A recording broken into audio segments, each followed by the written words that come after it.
I challenge you to a duel.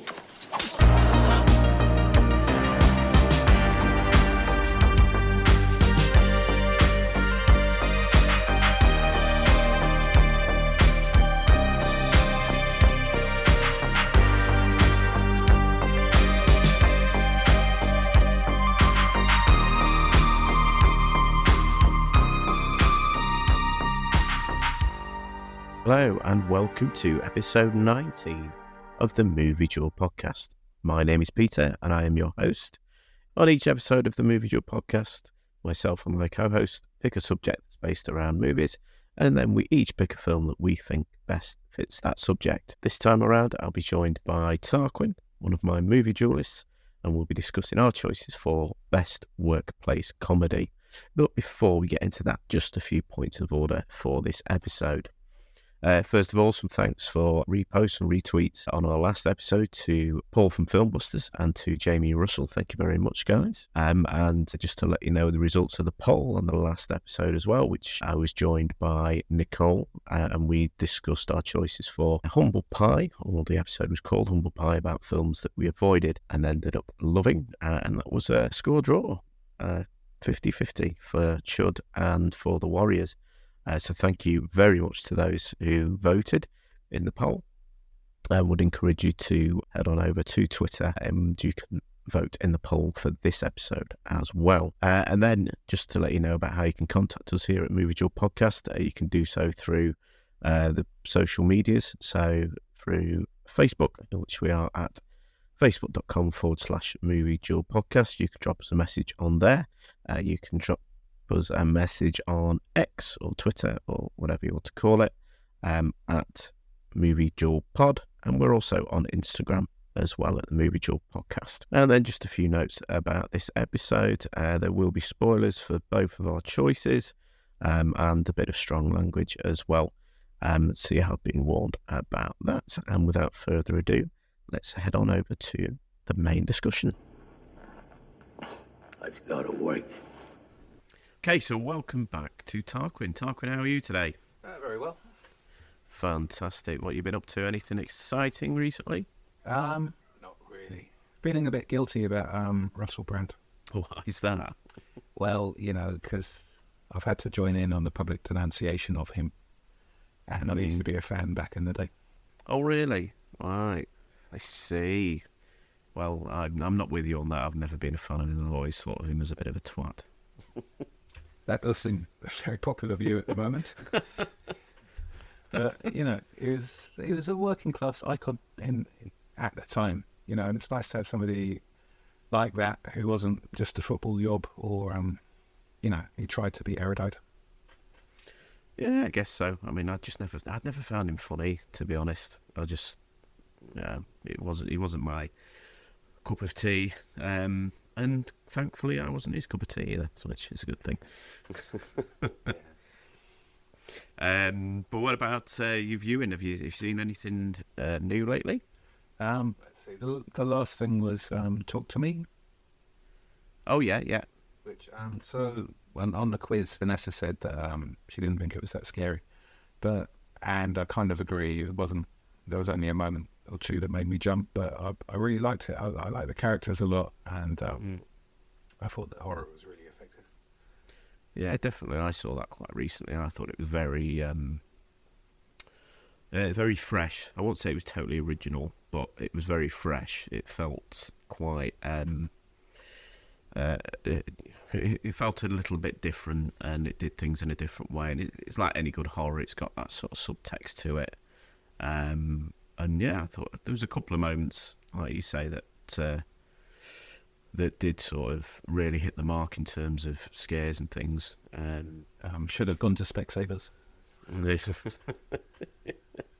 I think it was had that kind of indie. It follows. Yeah. Feel to it, like half dream state. But, yeah. Nice. I managed to watch Barbie this week. Any good? I really enjoyed it. I thought it was very good. Well written film. It's definitely got a good few messages in there. I think it's not totally, a completely feminist film, as you would possibly imagine from the reviews and things like that. I think there's enough in there to to sort of entertain everybody, children and adults and men and women, and I thought it was a very good all-round film for definite. A homogenised product to please everyone. And very funny as well, I think at its centre it's got to be funny. Some of the stuff it's tackling is very deep, but it does it, it strikes the right tone to make it entertaining. I'm kind of going off Margot Robbie a bit. Of the three identical actresses, Emma Stone, Samara Weaving, and Margot Robbie, I find her the most over the top. Yeah, I think that's maybe down to some of her choices of roles. I think she just seemed to be playing very similar characters lately. Histrionic, in your face. Yeah. For definite. I mean, it wasn't good enough for me to, to consider changing my best film based on a toy line. I wouldn't go that far, although it was very good. It's not as good as Masters of the Universe. I'll leave you to that one. I've seen any films based on toys. I'm like, really? Zoids, when they do Zoids. Okay, so last time you were here, we were discussing worst prequel of my choice of Exorcist: The Beginning and your choice of Temple of Doom. And as it went to the polls, it was a not unsurprising win for me on that one. Curses. Damn the public. Damn them. So that was last time. This time, however, we threw the choice of subject back to yourself. And what did you pick this time around, Tarquin? What did I pick? Best workplace comedy. So, why did you pick this? Is it a favourite sort of genre of yours, or was it more based around the film that you wanted to talk about? The latter, very much. It was just a string to get that great film in. Fantastic. Well, because it was your choice of subject, it meant that I got first choice of film. So, I considered a few different films, or a few sort of popped into my thought process when I was thinking about this. Anchorman being one of them, which is probably one of the only Will Ferrell films that I actually enjoy, and he's not too irritating in. Big was another choice, although I sort of quickly put that aside because I don't think the story is necessarily based around although a lot of it takes place in a workplace, that's not really what the film's about. It's about a grown woman with a little boy. Yes, and it is reasonably problematic in 2023 for sure.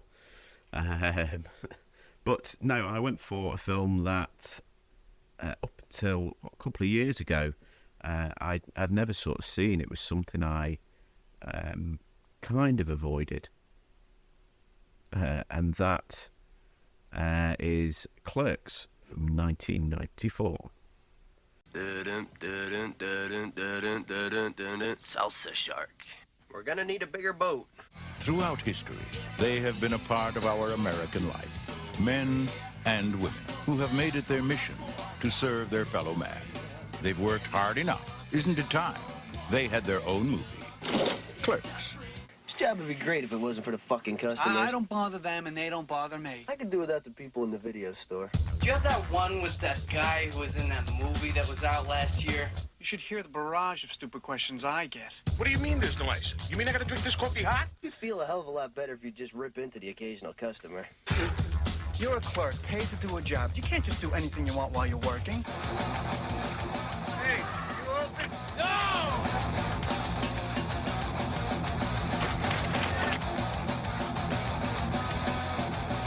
What kind of convenience store do you run here? Miramax Films presents You think anybody can see us down here? Why? Do you want to have sex or something? Can we? Clerks. Just because they serve you doesn't mean they like you. You hate people. But I love gatherings. Isn't it ironic? Why did you avoid it? Because I'm not a big fan of Kevin Smith. I find him very pretentious. I have seen a handful of his films, and this and Dogma are two really sort of classic films, I think. But outside of that, I've never been drawn to watch a hell of a lot more. I didn't enjoy the Jay and Silent Bob films that they made, and a lot of his other stuff, Mallrats.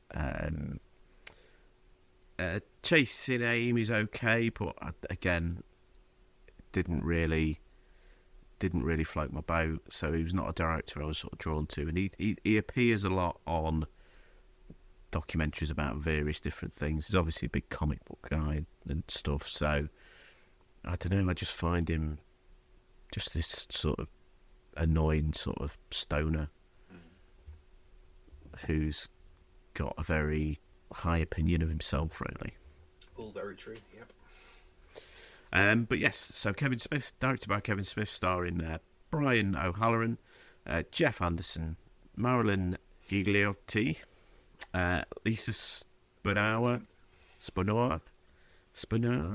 Jason Mewes, Kevin Smith, Scott Moiser, and Scott Moiser. Sorry, I've got a load of stuff written after that, so I thought there was another name there. And this tells the story of a day in the lives of two convenience clerks named Dante and Randall as they annoy customers, discuss movies, and play hockey on the store roof.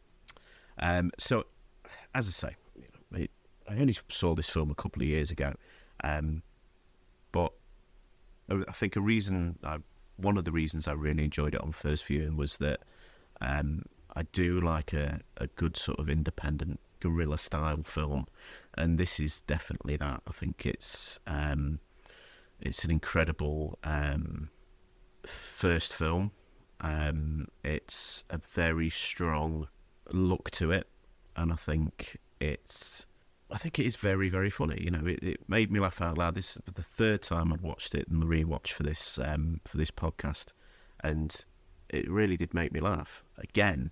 But yeah, I think, you know, it's very sort of meat and potatoes filmmaking, and I'm always very fond of that. And I think it really shows through in this film. And when you sort of read up about it, or you hear, you know, look at the making of and behind the scenes and stuff, you know, a lot of the aesthetic choices were made for budget. You know, the whole fact of the shutters being stuck down because somebody put gum in the locks. That decision was made to make the lighting a lot easier to do inside the shop. You know, this was filmed at the convenience store and the video store that Kevin Smith worked at. All the shoots were done at night when the store was closed, and you know, he uses a lot of his family and friends. I think there's only a couple of the cast that are properly trained actors, which you can tell. Obviously, you know, you can't sit and say that it's the best acted film in the world. Certainly not. Yeah, generally abysmal, I'd say, the quality. But you know, I think it works in this kind of comedy as well. I think it doesn't take too much away. It's not too distracting that those performances aren't. Yeah, I mean, the star is the script. I mean, and the ideas in the script, I think. Yeah, definitely. You know, he is a good writer. You know, I know I've maybe not been overly favourable about him, but he does. You know, he's generally good at what he does. Kevin Smith. You know, I'm not going to take that away from him at all. And I think writing is definitely a really strong point for Kevin Smith. He brings like this kind of highfalutin philosophy student type mentality to the blue collar world, which kind of works. Yeah. And I think it's very much a film about the the characters. You know, it's very driven by the main characters in this film. Perpetual whinging and navel gazing. Yes, exactly. Well, that's what work life's all about, isn't it? It's moaning. It's, you know, it's generally what people do at work. But you know, to kick us off, we've got Brian O'Halloran as Dante Hicks, who's probably one of the most unlikable leading characters in any film I've ever seen. Yeah, what a shit. Oh, he's just absolutely terrible. Yeah. You know, and I think it'd been easy to write a more likable and a more you know, somebody you can get behind and somebody that you can sympathise with. But he's just Then it wouldn't work. Then it wouldn't be so relatable. Yeah. You can see ourselves in him. You know, just being a loser. You know, too scared to get the dog off his bed, so he sleeps in the cupboard. You know, stuck in a relationship he doesn't really want to be in, and he's making the wrong decision all the way through the film. Absolutely, and I think it's a decent performance from Brian O'Halloran. As well. Yeah, and I think he is one of the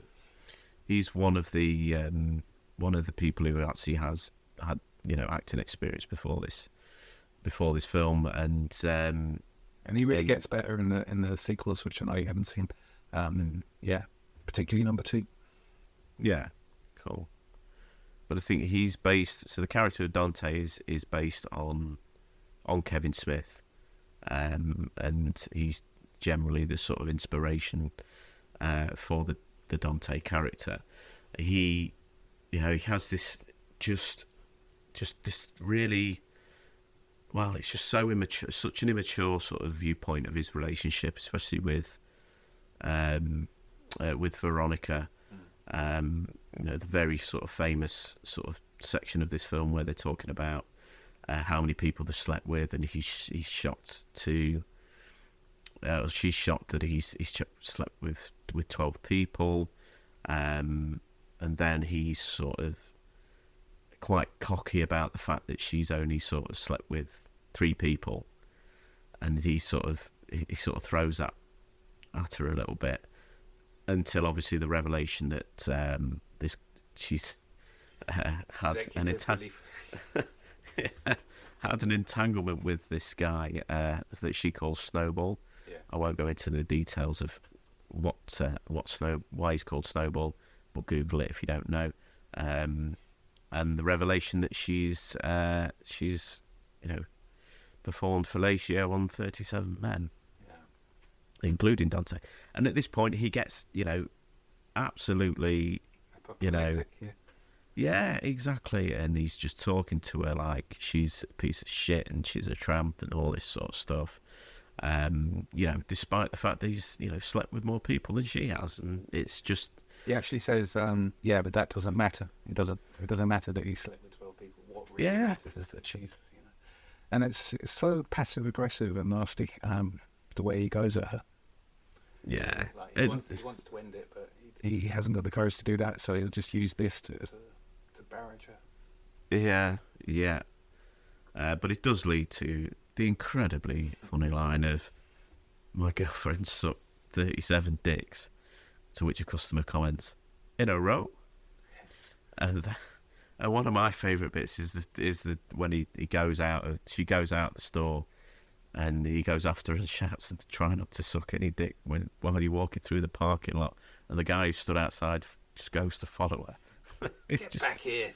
Yeah, just such a simple little sight gag, really. That's so effective.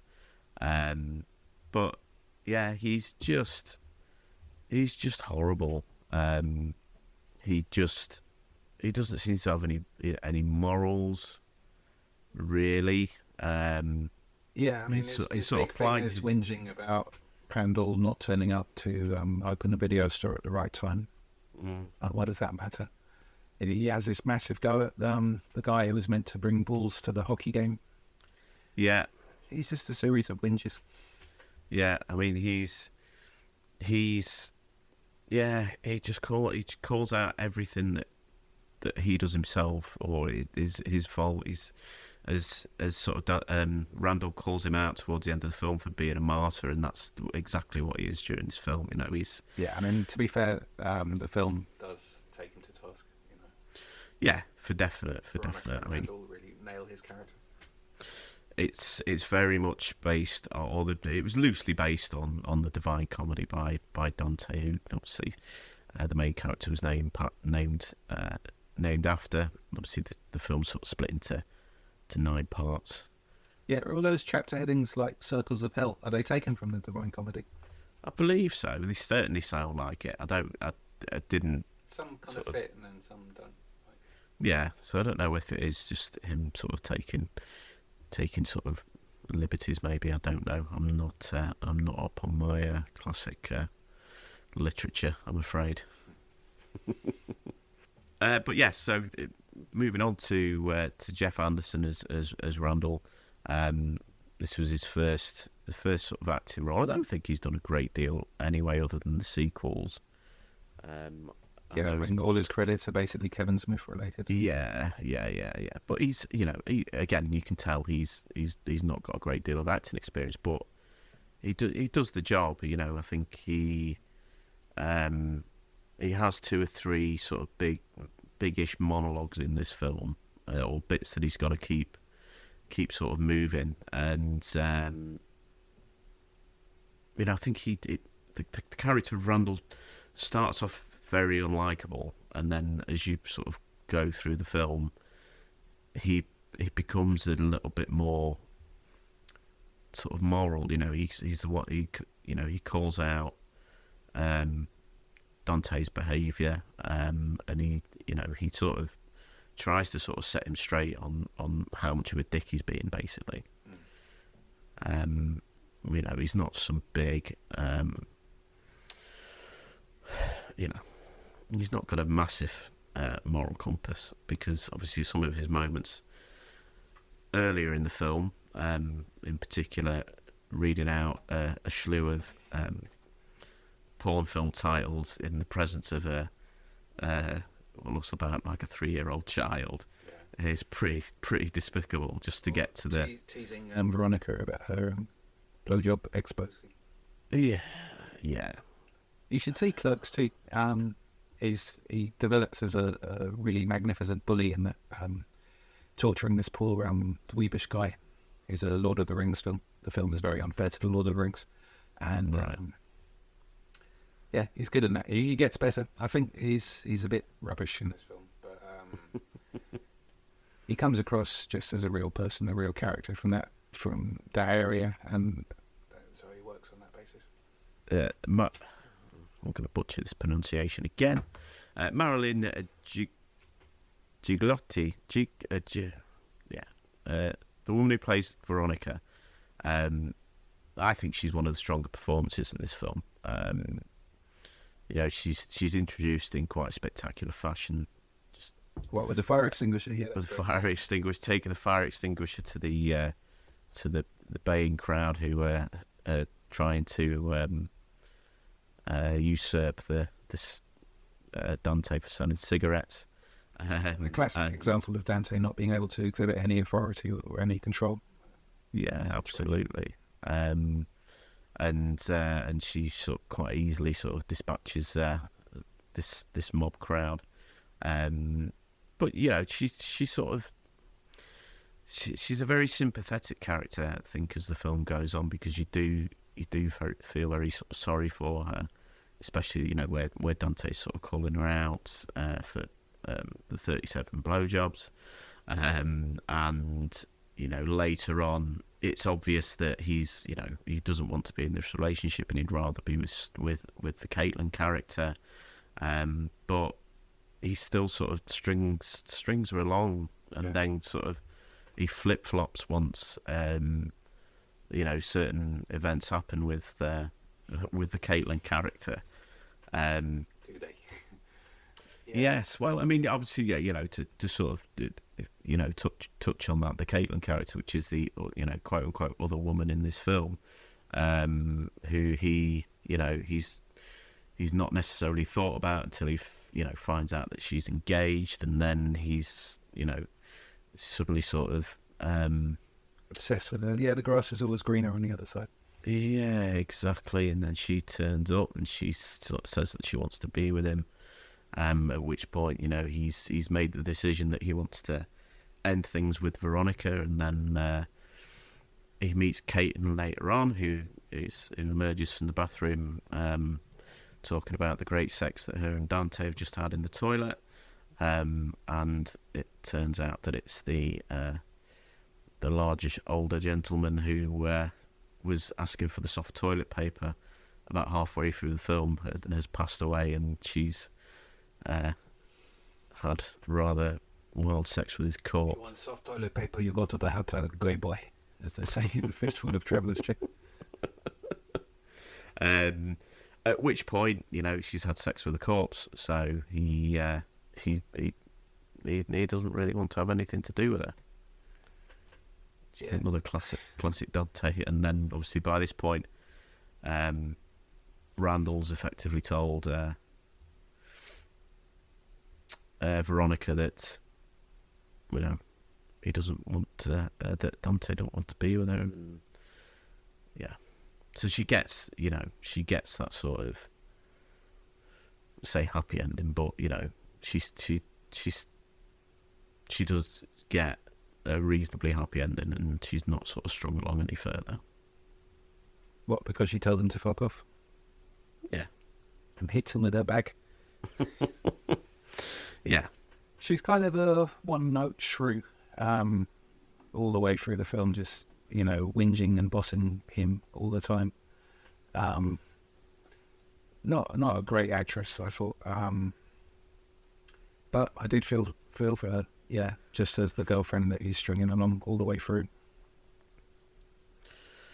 And then you've got, there's not really much to say about the Silent Bob character. He does sort of get a one-line, and I think that... a pivotal one-liner that changes Dante's mind. There's lots of fine-looking women in the world. Most of them cheat on you, but not many of them bring you lasagna. No, this is very true. But that was actually supposed to be the Jay character say that, but he couldn't get it right, or he was too scared to say it because it was too... Poor Jay. Or something like that. Poor old Jason Mewes, yeah. But he had to, they had to change things sort of last minute, really. But, the Jay character is one of those, even in the other films that I've seen Jay and Silent Bob in, he's always the more sort of entertaining parts of those films, specifically Dogma. He is incredible in Dogma. Great discovery of Kevin Smith, I think, Jason. Yeah, fantastic. He doesn't quite sort of go the lengths of some of the later performances, but it's there. Yeah. The diner scene in Dogma is just an absolute sight to behold. He never stops. And he has sort of flourishes. Silent Bob got worse. I much prefer him in this film. Yeah, when he's more silent. Stoic, yeah. But he seems deep there. Later on, he'll start making stupid mime faces all the time. He's too loud in his silence, I feel. Yeah. But yes, Jason Mewes, who is effectively playing himself as well. This is very much sort of pointed out in a lot of the behind the scenes and the trivia for this film. He's sort of just sort of letting this is Kevin Smith writing things that Jason Mewes says in real life. Yeah. And I think that's the same for most of the script, really. In contrast to all the overwordy dialogue that everyone else spits out. Yeah, for sure. It's everybody knows a Jay as well, or has known a Jay during their life. Somebody who just will not shut up, or completely just blurts out what's in their head, can't help themselves. Yeah, exactly. But it is a lot of the dialogue is very much over the top, but it comes across as very genuine, very sort of real. But you can also, because of how pretentious Kevin Smith is, you can imagine that's how he and a lot of his friends talk as well. They're obviously quite, for the vast majority, they're well educated, and and very well spoken, and even some of the more out there sort of parts of this film that talk about, like the Death Star sort of monologue, the Return of the Jedi monologue that Randall sort of goes through, which is very funny, and it's not something that you necessarily think about. But you can imagine Kevin Smith and his friends having those kind of conversations.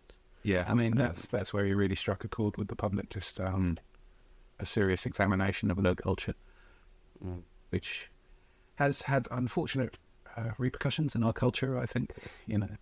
Perhaps we take bad stuff too seriously nowadays, but, he started it. There'd be no examination of the Smurfs and Donnie Darko without Kevin Smith. No, that's true. But it does have one or two sort of quite potent lines in here, thinking about them, being liking to think that he's the master of his own destiny. Sometimes you've got to let those hard to reach chips go. And for anybody who's worked in retail for as long as I have, this job would be great if it wasn't for the customers. Which is absolutely right. Wrong. We love customers. That's the Jasper Carrot line. One of his old routines about going into a music shop, and one of the staff goes, "Oh no, not a bloody customer." But I find, talking about the customers, because this is, they're set in a shop, and there's various sort of bits with various different customers that they have throughout the day. And I must admit, on watching it this time, I did get a little bit of a lynching sort of vibe to this film. Particularly the Eggman. Yeah, for sure. Yes, it was at that point, and I thought, but then some of the other characters, you wouldn't necessarily see out of place within a David Lynch story. And doing the research on this film and looking at the behind the scenes, it was very much the starting point actually for the script was that it was just going to be about two people working a shop and just the story of the customers that were coming in and doing weird things, which it's not completely that. It's more about the people who are in running the stores, but you can still see that sort of backbone to the film. And yeah, you've got the Eggman, who's a guidance counsellor. Yeah. And you've got obviously the gum company representative at the start, who's convincing everybody to stop smoking. And I think that the punchline there is that everybody who turned against smoking at the start comes back to the shop throughout the day and asks for a packet of cigarettes, or every customer asks for a packet of cigarettes, or something like that. Obviously, this guy, the old guy who dies in the toilet, asking for a specific toilet paper. We get the conversation about jizz moppers, and the guy who's complaining about that, who actually is buying spray and kitchen roll, I think, or something like that, suggesting that he's a jizz mopper himself. And you got my favourite, Lee Benderlick, who I think is the best actor in the film, even though he's only done 3 films. He was complaining about Randall not turning up, the old fella. He's not turned up to open the shop. Yes. Yeah. Savagely berates Dante. Yeah, but it's a very, very much a sort of Monty Python-esque kind of sort of casting as well. Obviously, a lot of people playing multiple roles. It's got Moiser, who It's so bad. It's fucking awful, that guy. Hanging the stoner, kind of wandering around with his beard. Yeah, who actually takes part in the only special effect in this film. He replies to himself from the top of the store to the bottom of the store. Yeah, and another shit actor is the jock, who gives Dante a hard time for. Yeah, he was apparent. I think he was supposed to play Randall. He was the first choice for Randall till Jeff Anderson auditioned. And you've also got Walter Flanagan, who He was the Eggman. Yeah, the guy with the Ken Dodd teeth. yeah, he has 4 or 5 roles in this film. He's the Jizz Mopper as well, and a couple of other roles in the film. I think he's one of the people that they cut to when they're talking about the customers that they hate. But Caitlin was quite sexy. Yeah, I think she's. Yeah, I think she. Well, I mean, he's. Well, I don't know. I mean, it's hard for me to say in 2023 and being a straight guy, but you wouldn't think that Dante would be that sort of attractive to somebody like that. He's. Well, you know. Well, he's a massive dick, isn't he? I guess he's just a bit deeper, prepared to talk things through on a slightly deeper level than most guys. Possibly, but yeah, I think she's quite good for the. She's very fleeting in the film. You know, she only appears in a couple of scenes, really, doesn't she? But yeah, she it's seems not like their relationship is credible. no.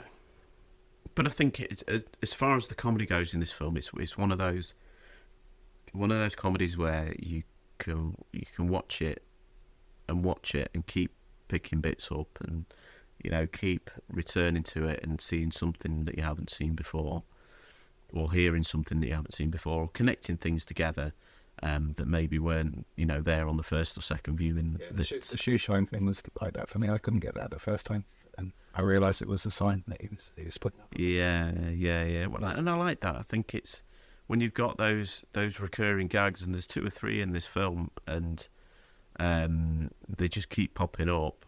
It always makes for a good comedy. On the downside, I think I'm not sure about Caitlin's rape being played for comedy effect. It's quite on. Or there's like some really crude musical cues that underline the gags, which seemed a bit like Friends, you know. Yeah. Okay, so it's not perfect. No, I wouldn't say it's perfect, no, but I think it's still a very funny film. One of the high points that you mentioned, you know, the shoe polish is Dante being called a shoe polish smelling motherfucker, which is quite an immortal line. Did the guy just make that up? Eh? I think the guy made it up. Yeah, just I think he did. Yeah, I think a lot of it was. I don't even think, from what I remember on the sort of commentary, which is a very absurd commentary because they're just kicking Jason Mewes falling asleep under the influence, bullying poor Jason. Yeah.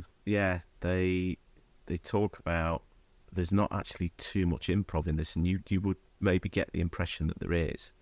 But I think because a lot of the characters were written about sort of people that he knows, and they were based on people that he knows and people that they know, that it just sort of, maybe not naturalistic is probably the right word, but it just sort of came across because they knew who it was based on and what it was about. And I think Kevin Smith's writing generally probably does come across like that as well.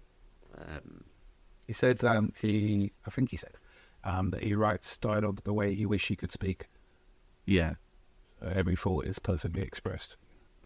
But yeah, that's about all I've got to say about Clerks, I think. Is there anything that you'd like to add, Tarquin? Yeah, see Clerks 2, it's much better. And I like Chasing Amy and Dogma a lot as well. And I think the first Jay and Silent Bob, the second one, shit, and the most recent Clerks, not good. It steeps heavily into the melodrama. Yeah, because isn't it about him finding out he's dying, Randall finding out he's dying, and he wants to make Clerks, basically? Yeah, that's the plot. Right. But yeah, I must admit, I keep sort of thinking, I think Clerks 3 is currently on Prime, but I don't think 2 is. Yeah, shell out the £3 and rent it. It's worth it. Okay. I'll have a look. Okay, but yeah, we'll take a short break and then we'll come back and discuss your choice. Let's get down to the worst music in the world.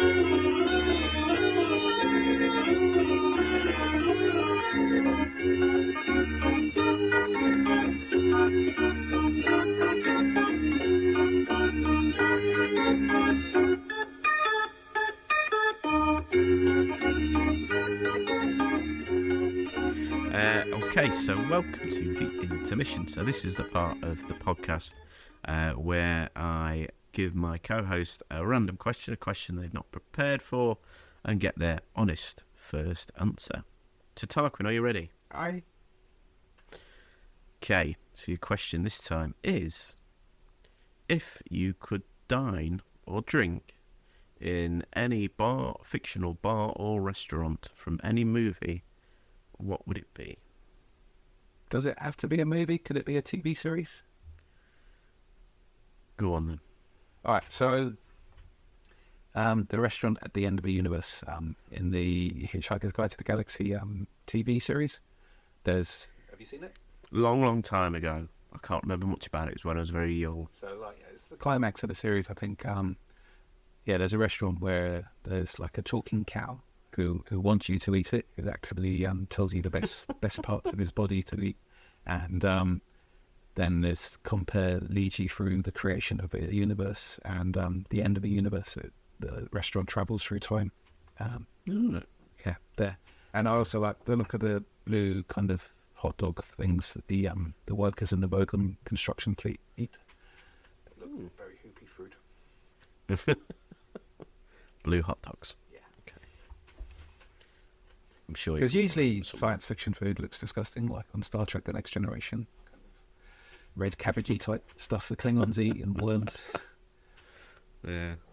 And even Game of Thrones, which you think would be delicious, it's disgusting on the table. So, yeah.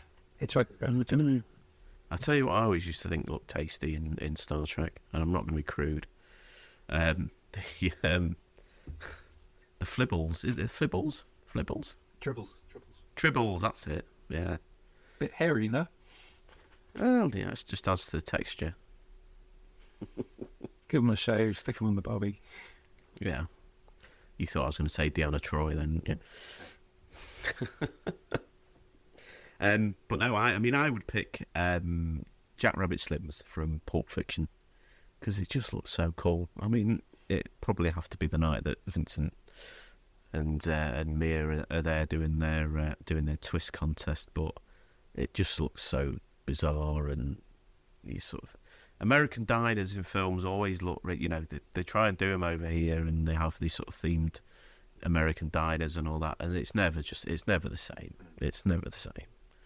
It's not right unless they get sort of American people working in them. It's just sort of, there's a jukebox in the corner, but your waitress has got a Brummie accent, and it really sort of spoils the mood. It's still Wimpy's in the end. Yeah. Okay. So thank you very much, Tarquin, and we'll head back to the main discussion.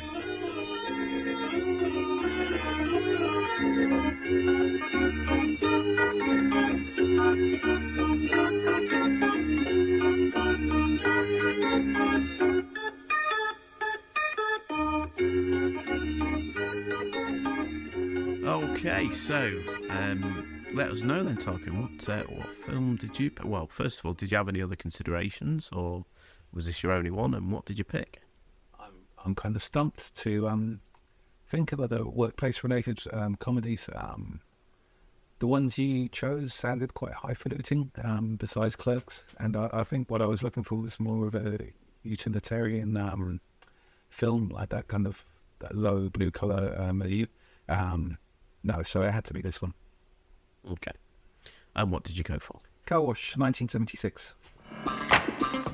They still do it by hand at Mr. B's. Morning, Mr. B. Morning, Snapper. Only determination, Got the big three. dedication, and a tough crew of men can get the job done. Stand and deliver, honey. They've got a sharp boss who always has control of the situation. They've got teamwork. I'm Clyde. Ho! And I'm Lloyd. And we're the Futuristics. And most of all, they've got the will to work. I don't want you to leave here without realizing what I can do for your car. Like what? Take over the payments for me? This is the wet and wild world of the car wash, a business a man can be proud of, I want to work with the men, Dad. where the only rule is do it with style. It's hard work, because sooner or later, everyone comes through here. Yeah, did you happen to see a big, tall, black, blonde chick here with Big black blonde red chick? boots? Listen, I'd like to talk to someone and get some information about a social disease. Hey, brothers, I'm here to unite with you. Hey, baby, how you doing? Good, I'm glad to hear that.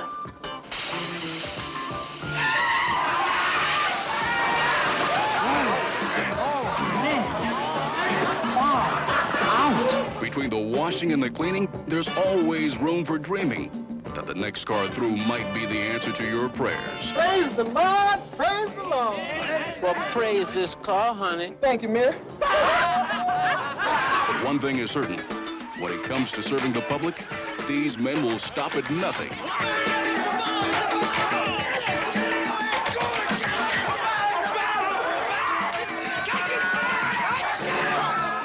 George Carlin, Professor Irwin Corey, Ivan Dixon, Lorraine Gary, Jack Kehoe, the Pointer Sisters, Richard Pryor.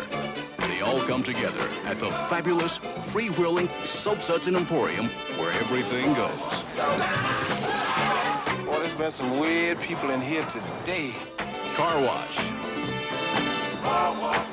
Okay, so I can give you a one-sentence synopsis. A working day at the Deluxe Car Wash in downtown LA. That basically covers it. Just the characters that work there and the people that come in.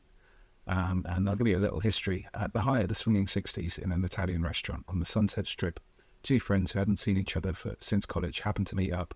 One was the movie producer Art Linson, somewhat chastened by his first film becoming his first flop. The other was the biggest rock music publicist in Hollywood, Gary Stromberg. They had both been rather square and bookish at college, but now Gary was decked out in an African dashiki, his long hair flowing over many necklaces and flakes of cocaine drying on his moustache.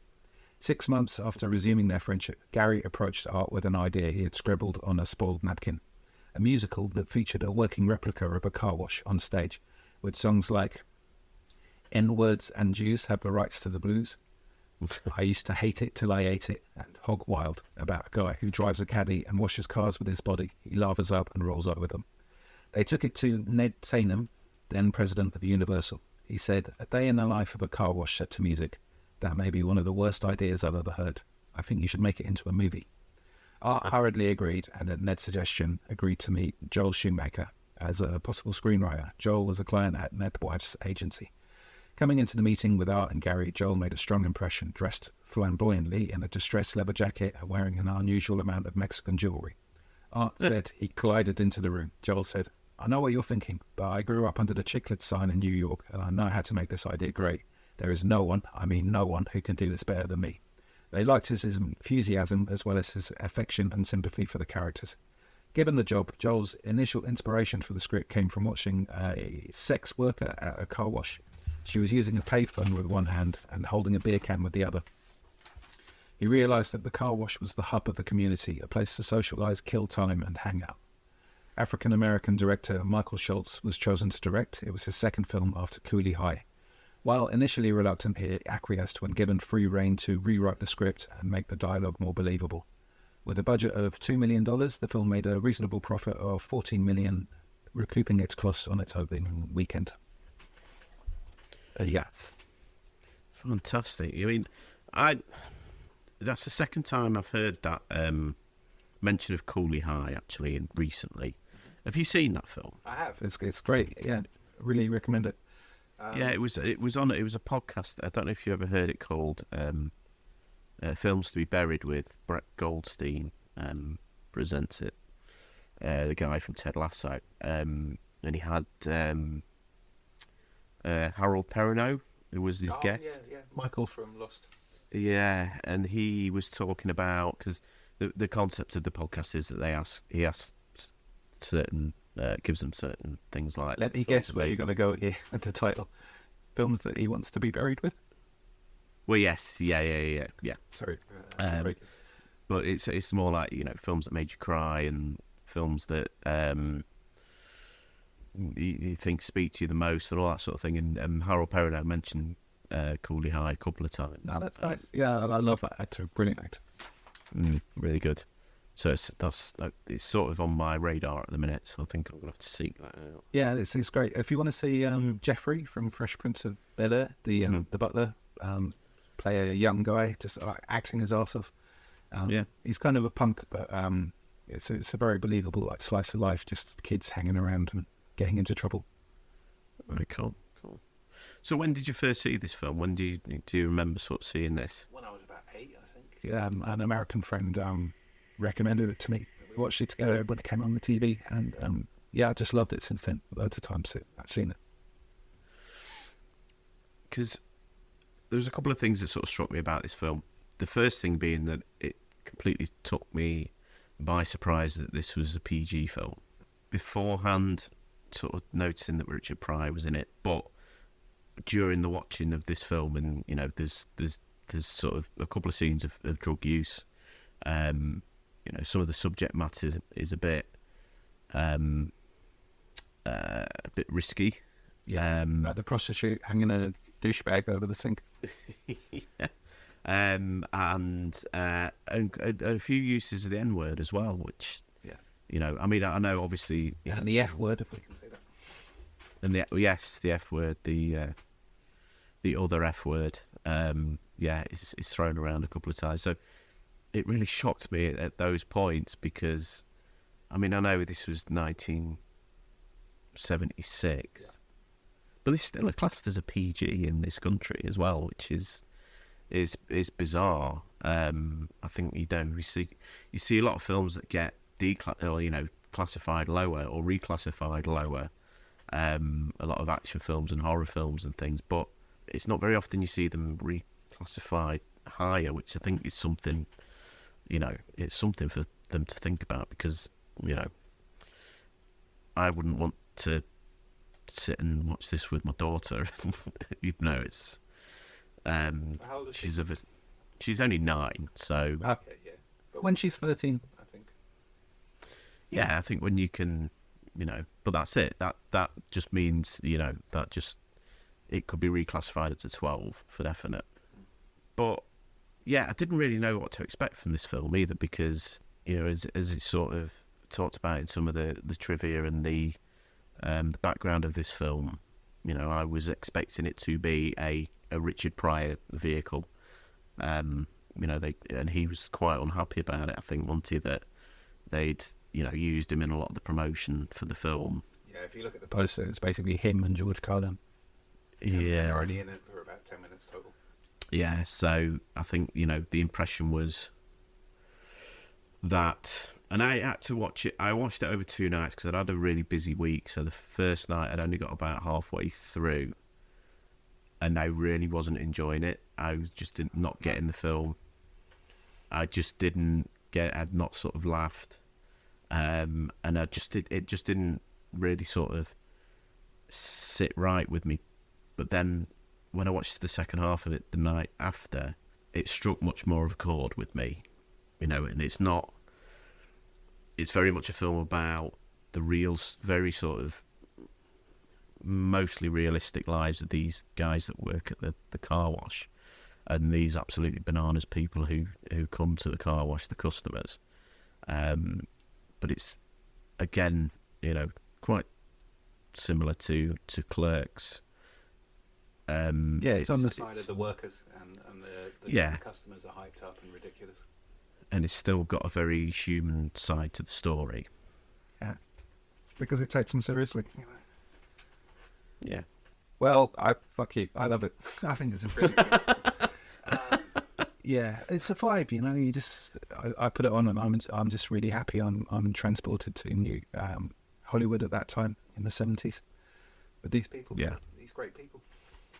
Yeah, and I think it is, you know, if I'd had that similar vibe with the second, you know, watching the end of it and watching it the second night, then I probably wouldn't have. I think, you know, after watching the film completely, it did make me want to revisit it and sort of I get, I think I would get more out of it. Like with watching Clerks again, you're getting more out of it. And yeah, you've got to have the patience to just let it wash over you.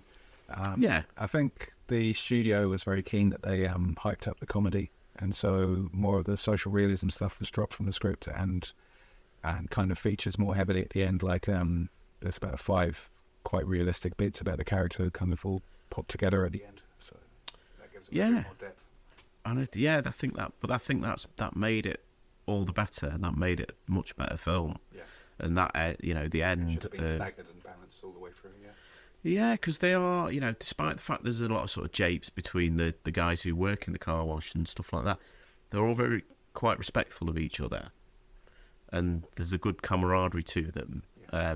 They're not, apart from obviously the guy who's the sort of revolutionary Abdullah. No, the guy he's sort of the boss, into the supervisor. They all sort of look out for each other, and the build your character of Abdullah. My name is Abdullah. He's just fantastic. Best performance in this film, I'd say. Good, so good. And I think it was his first acting role. Oh, okay. I believe, I'm pretty sure. Well, first feature film at least. I'm sure I read that somewhere. But yeah, he's fantastic. But you really need him. I mean, yeah. In his speech at the end, where he says, sometimes I just come in here and I see this clown show and I can't take it.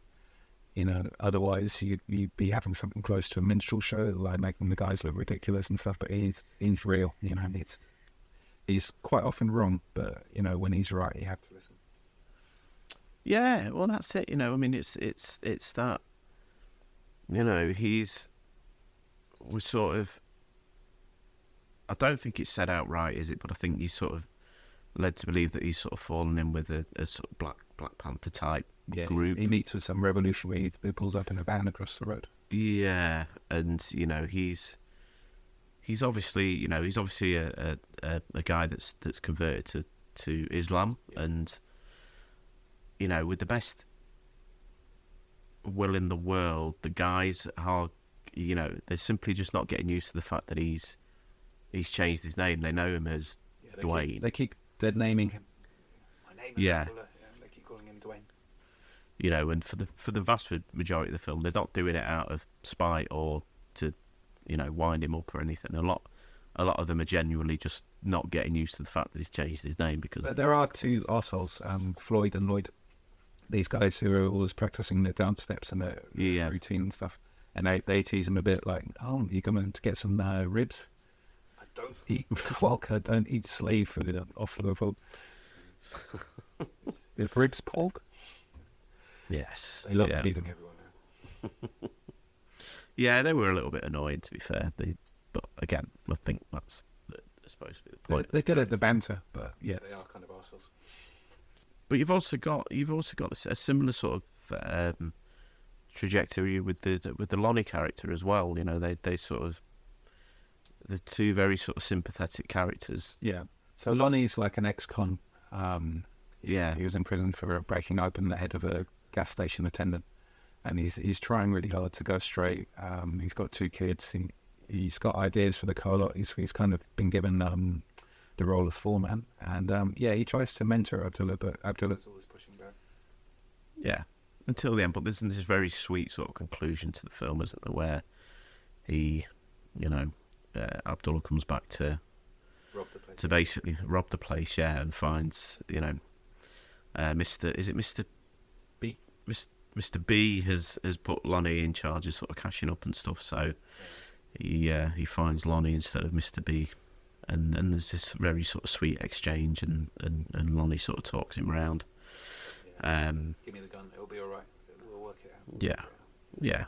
So I really enjoyed that that sort of humanistic side to it, and I think any great comedy has got to have that sort of realistic portrayal of people to a degree. Certainly some of the best have got that. And it made for a really interesting story as well. But what about the hero then? TC.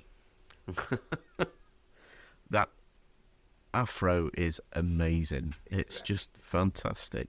Look at that. But I don't know. I found him a little bit annoying. I think but again, I guess that's his character. I don't think he comes across as a bit of a dweeb, really. Well, he's another comic book guy. He's got this idea for a comic strip, The Fly, that he's got paintings of in his locker. He's obsessed with this waitress across the road, Mona, who is completely gorgeous. And so but he's also kind of the hero. Like when there's a bomber at loose in Los Angeles at that time, and TC heroically jumps on him. All right, it doesn't turn out quite right. It turns out to be a bottle of piss, but bottle of piss. He lays down his life for the people. That's true. That's very true. That is very true. So people say, is he harassing Mona because she, like, her attitude all the way through the film is fuck off. I don't want to know. Yeah, it's a big question. What do you say, Peter? I think he is. Yeah, I mean, I did find that didn't quite hit the mark for me. That scene where he sort of stands up for himself and. Don't nobody think you like I do, Mona? Yeah, well, no, I thought it was good. I thought it was sweet and everything else, but I think it would have still worked if after that she'd have just told him to fuck off again. Basically, I think that would have been a more comedic moment for definite. That would have broken my heart because I'm totally into TC and he loves her and I think that's what she realizes at the end that his love is genuine and that counts for something. I mean, I thought one of the best performances in this film was Antonio Fargas. Huggy Bear. Huggy Bear, yeah. As Lindy, the gay character. Yeah, I mean, he's because as far as I'm aware, he's he's a straight guy. I think in real life. But brilliant performance. Yeah, he totally goes for it. Yeah. But yeah, fantastic. I mean, this is probably where the writing of Joel Schumacher really sort of comes to the forefront of this film for definite. But he's really good. He's really funny. Really, he doesn't take any shit from any of the other guys. Abdullah says, "Can't you see he's just a sorry-looking faggot?"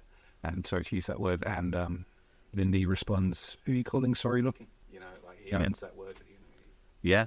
And then the famous line is, "I'm more man than you'll ever be and more woman than you'll ever get." Yeah, it's fantastic. And they're all, again, apart from the Abdullah character, nobody else is, nobody's bothered. Nobody's caught, saying anything that's derogatory to his character. Because he's a friend, he fits right in. Yeah, exactly. And I think you get that with all of them. Nobody's, although there are quite a few utterances of the N-word, they're not. But that's in that kind of way that African Americans can say it, as a friend, as a brother. You are my N-word. Yeah, and we exactly. And they are all respectful of each other to a degree, other than the sort of japes and the sort of pranks that they play on each other. But even most of the white characters in this film as well, there's no, although there is that, you can look at it and say, yeah, it's a white guy who's running the car wash and it's run by most of his work as a black kind of thing. I don't think that stands out massively in the film because Mr. B isn't a complete authoritarian to them. He's hidden in his office, kind of boring. Yeah, and when it really counts, and like Abdullah is going to knock his head off, the workers step in pretty sharply and hold him back, and protect custody. Yeah, and then you've got, is it Martha? Marsha, the receptionist. Marsha, the receptionist. Yes. There's a deleted scene. So she's having an affair with Mr. B. Right. But it's not so serious that she won't throw him off when this handsome dude comes in and asks her out. Mm-hmm. And so she's all excited and happy about that. And then I don't know what version you saw of it, but in the version that's going around now, she kind of goes off happily for a date. But there's a deleted scene where it turns out that it was a double date, and the handsome guy has got a beautiful girlfriend, and she's got some ugly oik in the backseat who she's expected to go out with. I like that. That's kind of sad pathos. Yeah. So what about some of the customers? Because I think that's, the other half of this film is the out there sort of comedy of this film is it comes from the customers. You got like obviously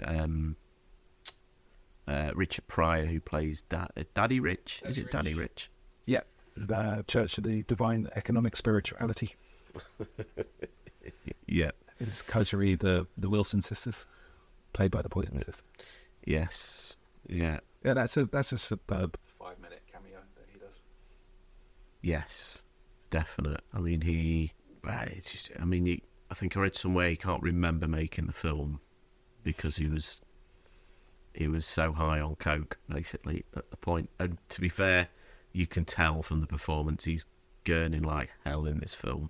But yeah, it is the character. Yeah, oh, definitely. He's it's a classic bit of Richard Pryor, really. To be fair, yeah, he didn't do many great films, but when he turned up, he really did some great stuff, like Silver Streak, Stir Crazy, yeah, Superman 3. To a degree. It gave us Office Space. Yeah, it's pretty good. Yeah.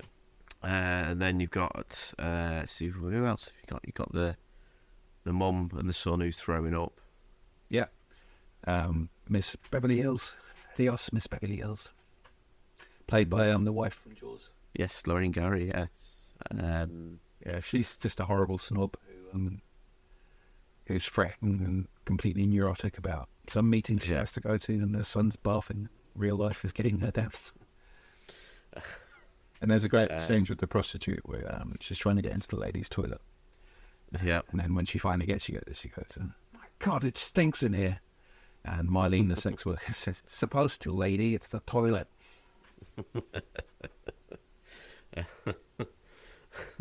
And I suppose you've got the poor guy in the. I'm assuming it's a guy, to be honest. In the full body cast as well. That's funny. Yeah. Was that one of Cagney and Lacey, the wife? I don't know. Sharon Glass, maybe. Yeah, and I like that bit as well. Garrett Morris says, "What's happening, man? What's going down?" Oh, that's bad. Oh. And a nice little bit of George Carlin in this. It's always nice to see George Carlin in anything, to be fair. Yeah, he's kind of playing a bigot, but he doesn't realise he's a bigot. Yeah, he keeps asking everybody if they've seen a tall blonde black chick around here, including the tall blonde black chick that he's trying to find. Yeah, and obviously the Marlene, the sex worker. Yeah, she's, well, as I say, that was Joel Schumacher's kind of initial inspiration for the film, and I think she's a very important character. She's kind of sad, invisible woman. Because she just sort of toddles off in the end, doesn't she, if I remember right? Does she?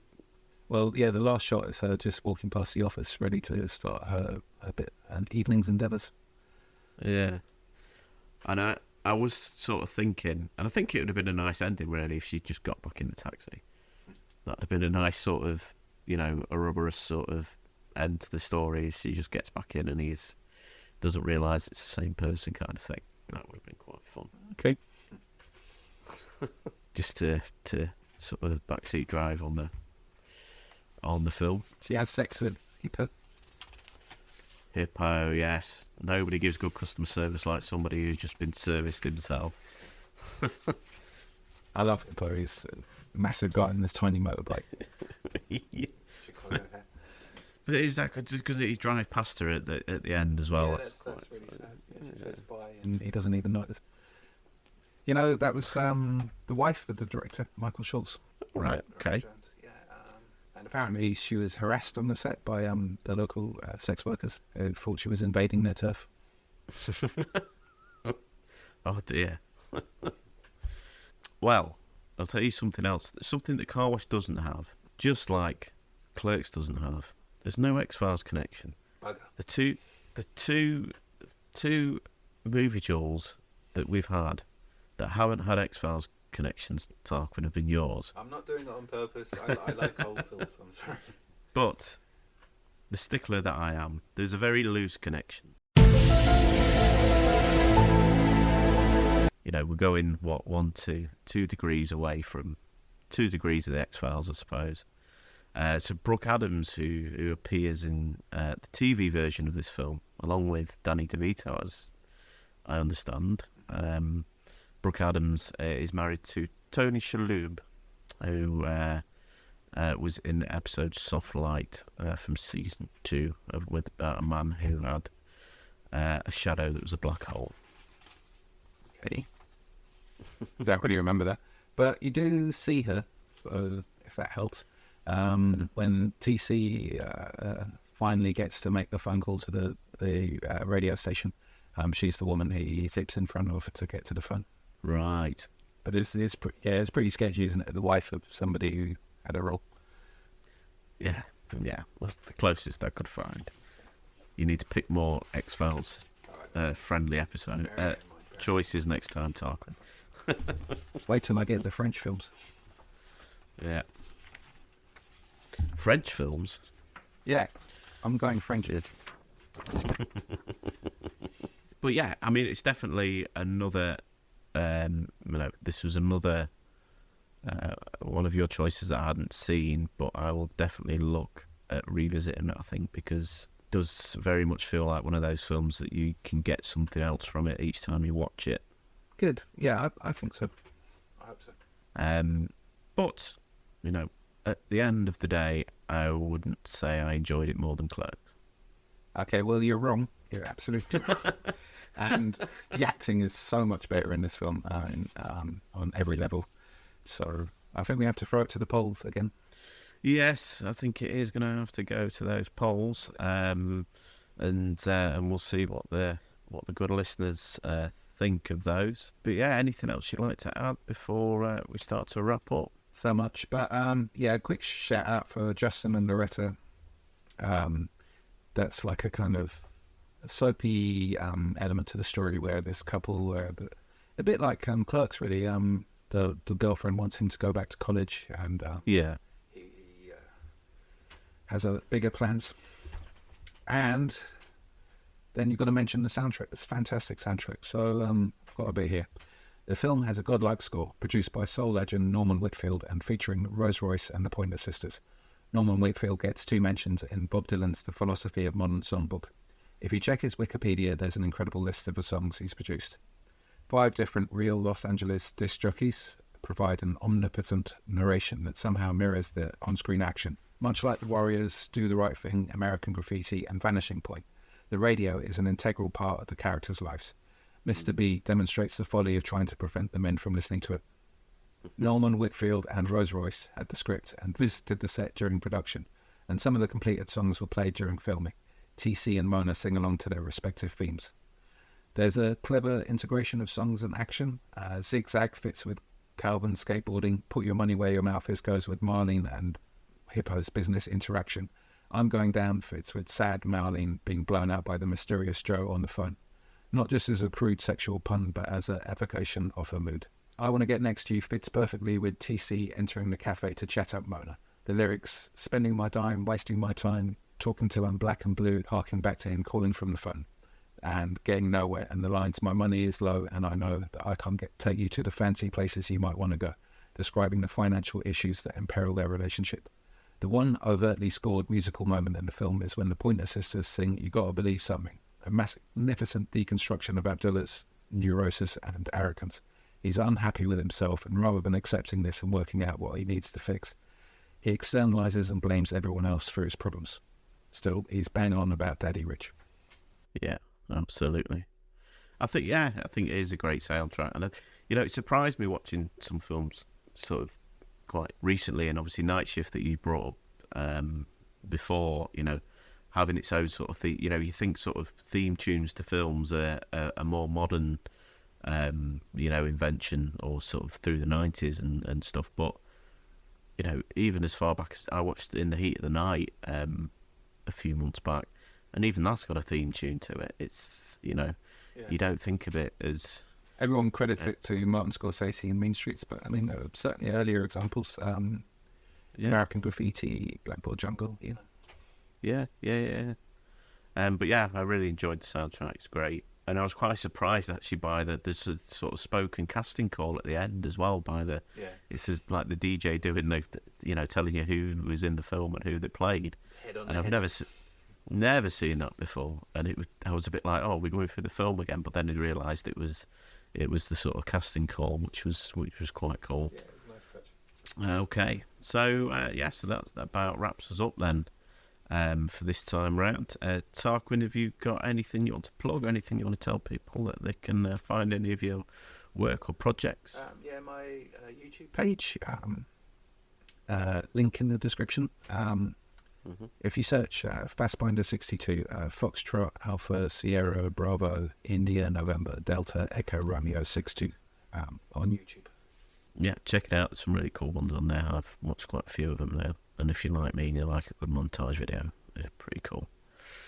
So that just leaves me to say goodbye, and for Tarquin to say...